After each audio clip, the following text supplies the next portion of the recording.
Hi friends, welcome to Vijayanand recipes. అందరు బాగున్నారా? ఈరోజు నేను మెథి పులావ్ చేస్తున్నాను. చూడండి నేను ఎలా చేస్తానో. చాలా చాలా బాగుంటుంది. నచ్చితే మీరందరూ ఒకసారి ట్రై చేయండి. ఈ వీడియో నచ్చితే లైక్ చేయండి, షేర్ చేయండి, సబ్స్క్రైబ్ చేసుకోండి. Thank you. మెథి పులావ్ చేయడానికి మెంతాకు తీసుకున్నాను 3 కట్టలు. ఇవన్నీ ఆకులు ఒలుసుకొని బాగా శుభ్రంగా కడిగి పెట్టుకోవాలి. చూడండి ఒలుస్తున్నాను.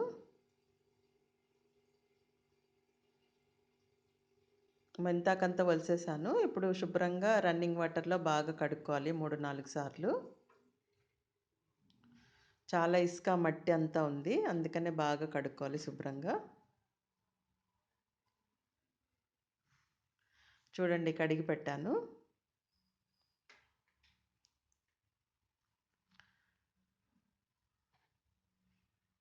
ఇప్పుడు 2 గ్లాసులు బియ్యం తీసుకున్నాను, నానబెట్టి పెట్టుకున్నాను. ఇవి మామూలు బియ్యమే, బాస్మతి రైస్ కాదు. కావాలనుకున్న వాళ్ళు బాస్మతి రైస్తో అయినా చేసుకోవచ్చు. ఇంకా జీలకర్ర తీసుకున్నాను.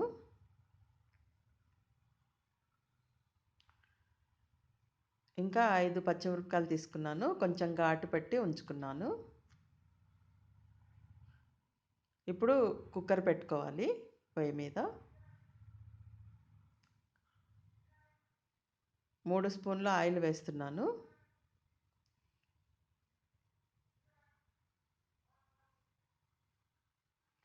నెయ్యి ఇష్టమైన వాళ్ళు నెయ్యి అయినా వేసుకోవచ్చు. నేను ఆయిల్ వేశాను. ఇప్పుడు 2 స్పూన్లు జీలకర్ర వేసుకోవాలి.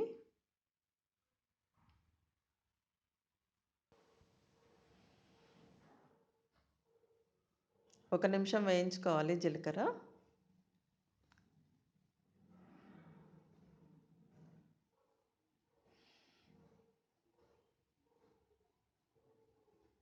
ఇప్పుడు పచ్చిమిరపకాయలు వేసుకోవాలి.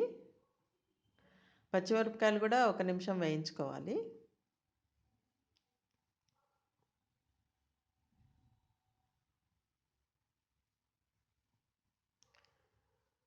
పచ్చిమిరపకాయలు వేగినాయి. ఇప్పుడు కడిగి పెట్టుకున్న మెంతాకు వేసుకుందాం. ఈ మెథి పులావు చాలా చాలా బాగుంటుంది, చాలా టేస్ట్గా ఉంటుంది. చేసుకోవడం కూడా చాలా ఈజీ, తక్కువ ఇంగ్రీడియంట్స్తో చేసుకోవచ్చు. చాలా చాలా టేస్ట్ ఉంటుంది. ఒకసారి మీరందరూ ట్రై చేయండి.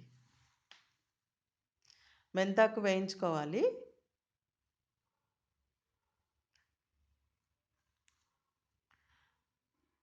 బాగా మగ్గిపోయే వరకు వేయించుకోవాలి. చూడండి మగ్గిపోయింది.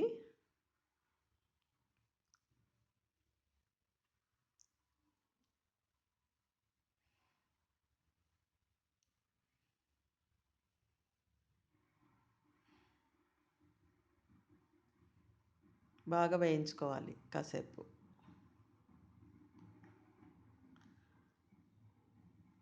ఒక 2-3 నిమిషాలు వేయించుకోవాలి.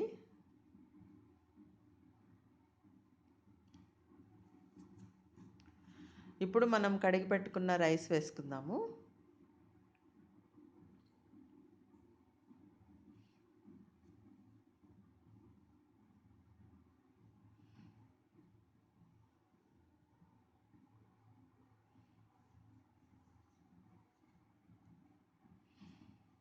రైస్ కూడా ఒక నిమిషం అట్లా వేయించుకోవాలి.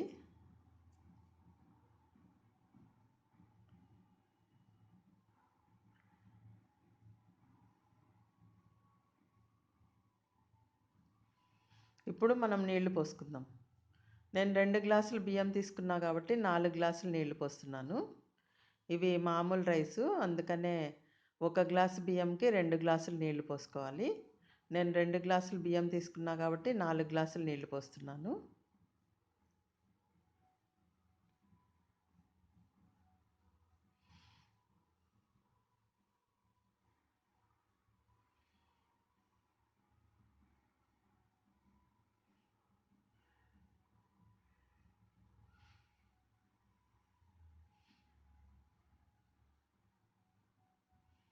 ఇప్పుడంతా ఒకసారి కలుపుకోవాలి. ఒక స్పూను ఉప్పు వేశాను, 1½ టీ స్పూను. సాల్ట్ తగినంత వేసుకోవాలి, ఎవరి టేస్ట్కి తగినంత వాళ్ళు. నేను 1½ టీ స్పూన్ వేశాను. ఇప్పుడు కుక్కర్ మూత పెట్టుకొని 3 విజిల్స్ రానివ్వాలి. మీడియం ఫ్లేమ్ పెట్టుకొని 3 విజిల్స్ రానివ్వాలి. ఇంకా మెత్తి పులావ్ రెడీ అయిపోతుంది.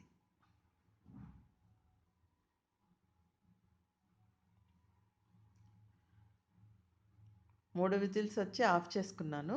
ఇప్పుడు కుక్కర్ చల్లగైంది. ఇప్పుడు కుక్కర్ ఓపెన్ చేస్తున్నాను. చూడండి, మెత్తి పులావ్ రెడీ. చాలా పొడి పొడిగా చాలా బాగా అయింది. చాలా మంచి వాసన వస్తూ ఉంది. స్మెల్ అయితే అదిరిపోతూ ఉంది. ఒకసారి మీరు చేసుకొని చూడండి, మీకే తెలుస్తుంది.